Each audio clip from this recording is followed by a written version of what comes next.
Makasalin at umano hindi maipaliwanag na yaman ni Vice President Sara Duterte ang tututukan sa impeachment proceedings ng House Committee on Justice ngayong araw. At kaugnay niyan, maaparin po natin si Atty. Salvador Paulo Panelo Jr., isa sa mga abogado ni Vice President Duterte.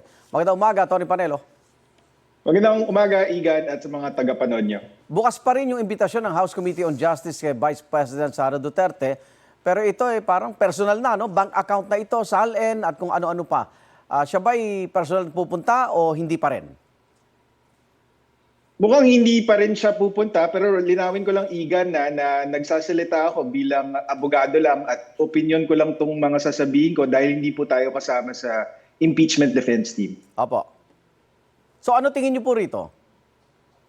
Well, clearly para sa akin, fishing expedition po ito kasi binasa ko po yung impeachment complaints.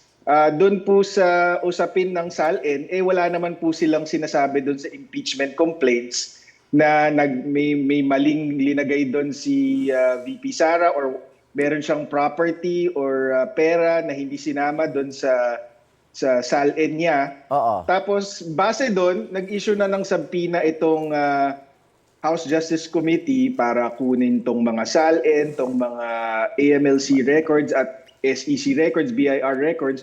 So clearly fishing expedition kasi doon sa impeachment complaint mismo, wala siyang basehan. At meron pong jurisprudence dyan, ang Korte Suprema, na dapat bago ka mag-issue ng subpoena, dapat merong basis, merong clear and conclusive proof na yung pinapakuha mong mga dokumento ay magpapatunay doon sa aligasyon. Kahit nga ho yung aligasyon, wala Wala pong specific na allegation. Kaya halata mong fishing expedition to kasi yung House Justice Committee, imbis na suriin lang yung impeachment complaint, sila po yung naghahanap ng ebidensya laban kay VP Sara. Alam naman po natin na kapag pinakuha mo yung mga dokumento na yan, napakadali pong gumawa ng kwento or naratibo laban sa ikalawang Pangulo. Oho. So kung bubusisiin ito, meron ba kayo susumite para patunayang walang anomalya nga sa sali ng bise? May balita ka ba? Wala pa ho, pero alam kong pinaghahandaan po yan ng impeachment defense team at sigurado po tayo dyan na handa po silang sagutin yan sa Senate kung umabot po tayo doon. Okay, sa pag-obserba mo, no, nakitaan daw ng ilang miyembro ng House Justice Committee na may pattern of misuse sa confidential funds base doon sa notice of disallowance mula sa COA. Well, ang nakikita ko dyan, Igan, is number one, kahit naman ata yung mga members ng House Justice Committee, alam nila na meron pang remedy si VP Sara at yung mga respondents doon sa kaso na yan ng COA na umakyat pa sa Supreme Court or mag-motion for reconsideration o anuman, diba? So, hindi pa ho final yan. Tapos, dun po sa usapin na pagbabalik ng pera, ang jurisprudence po ng Supreme Court dyan sa usapin na yan is kapag walang gross negligence, bad faith, or malicious intent, hindi po magkakaroon ng civil liability yung mga nasasakdal. So doon po sa COA Notice of Disallowance, hindi po natin nakita nung binasa po natin na meron pong ganong aligasyon na meron pong gross negligence dito or bad faith or malicious intent on the part of the OVP. Pero again, hindi pa ho final yan. Tapos ang tanong ko po dyan sa COA, independiente dapat ang Commission on Audit. Pero ano kaya ang klase ng pressure na natanggap nila na mula 2023 pa lang, pinupuntiryanan ng Kongreso itong COA Notice of Disallowance nila. So meron pong naratibo na tinutulak itong mga miyembro ng Kongreso na keso meron na daw ruling ang COA kahit hindi pa final ng mga panahon na yon.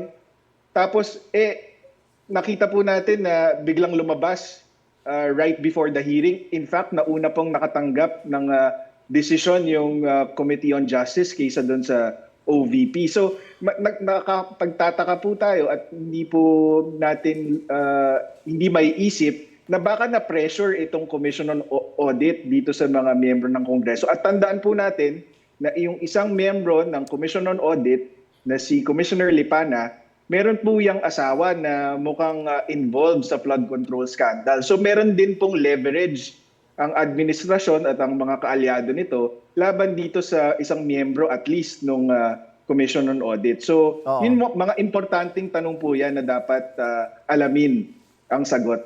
Sabi ni dating Presidential Legal Advisor ni Pangulong Duterte, yung ama mo, si Atty. Sal, apat sa Senator Judge, sigurado, bobotong guilty si kay BP Duterte, no? Sakaling ito ay umakyat sa Senado.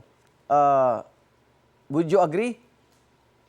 Ako, yun po ang nakikita ko. Base lang naman po yan sa mga galaw nila, sa mga public statements nila bago pa man umabot dyan sa Senado. Apo. Pero sabi ko nga po kay Senator Lacson, nag-issue po ako ng statement na kung totoo po na pag umabot sa Senado ay magdesisyon siya base sa ebidensya at sigurado po akong wala yung ebidensya na yon dahil at least doon sa mga sakop ng mandato ko, alam ko po kunyari si Mandriaga nagsisinungaling at inakwit po nila si VP Sara, kami na po yung unang mag-a-admit na nagkamali kami kay Senator Lacson at dun sa mga tatlo pang kasama niya.